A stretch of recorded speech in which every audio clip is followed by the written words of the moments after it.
guys, so today I am here to review The Fifth Wave by Rick Yancey. So, I'm sure you guys have all heard a lot about The Fifth Wave. This book has been really hyped up here in BookTube, and the first thing I want to say is that I think this book was slightly overhyped, but not a lot, like not overly hyped or anything. I think it is a really good book. So the Fifth Wave takes place in a post-alien invasion world. The aliens have decided to park their mothership in orbit around the planet, and basically they want to kill the humans. So far they've set up 4 waves to try to accomplish their mission. The first wave was an EMP, or an electromagnetic pulse, which took out all electricity, cell phones, cars, radios, radar, satellites, anything like that was totally destroyed. The second wave was a tsunami that took out large areas of land that were near oceans or shorelines. The third wave was a disease, which was described in the book to be similar to Ebola, but I'm assuming like 10 times worse. And the fourth wave were silencers. Silencers are human bodies that have been invaded by these aliens to kill other humans who have not been taken over by aliens. So this book is told primarily through 2 points of view. The first one is Cassie. When we first meet her, she is living in a refugee camp with her dad and her little brother Sam. Unfortunately, her mom was killed in the third wave.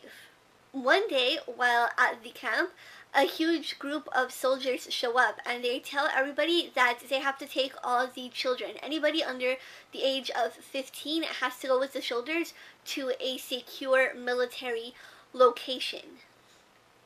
Cassie does not want her little brother to go, but her dad insists on it. Cassie, because she is 16, she is not allowed to go with her brother Sam. So Cassie makes a promise to Sam that they will be together again, that she will go, she will find him, and they will be together, and everything will be okay.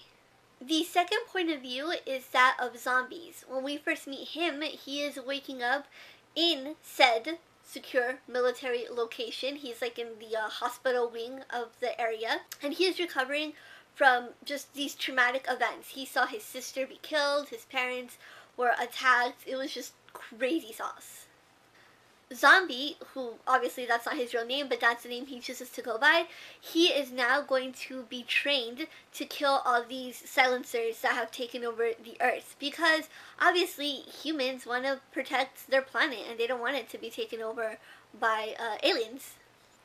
Eventually, of course, Cassie and zombies' paths do cross, thanks to Sammy.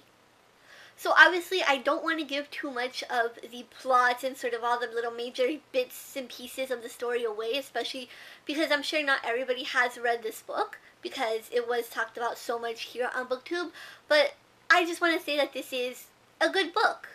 Now, in my opinion, I don't think this book is as awesome as everybody says it is. I gave it 4 stars over on Goodreads, and I saw a lot of the people I follow on Goodreads do give it about 5 stars, and some people are like, oh my god, this book is awesome. And yeah, it is a really good read, and I do really like it. However, just for me, because I think maybe a lot of people who read the book don't read as much sci-fi as I do, or aren't into as much sci-fi as I am, so to me it's not as awesome as everybody says it is. I think if you're just getting into sci-fi and you want sort of a light way or a sort of introductory way to get into it, this is a great book to go with. I think if you've read The Host and you want something a bit more, like a bit more above The Host that has more sci-fi and less romance, this is the way to go. And yes, The Fifth Wave does have a romantic element to it, like any good teen book does. Now, this was my first Rick Yancey, and I did like it. It did take me a while to get into sort of the rhythm and flow of his writing style, and I don't know if he writes like this in his other, like, the Monstermologist books, but it did take me a while to sort of get into it. His writing is actually kind of poetic, I want to say. Like, it's descriptive, because he does describe everything really well, but it's not overly described where it's like, okay, I get it, move on to the story, like move on to the next plot point.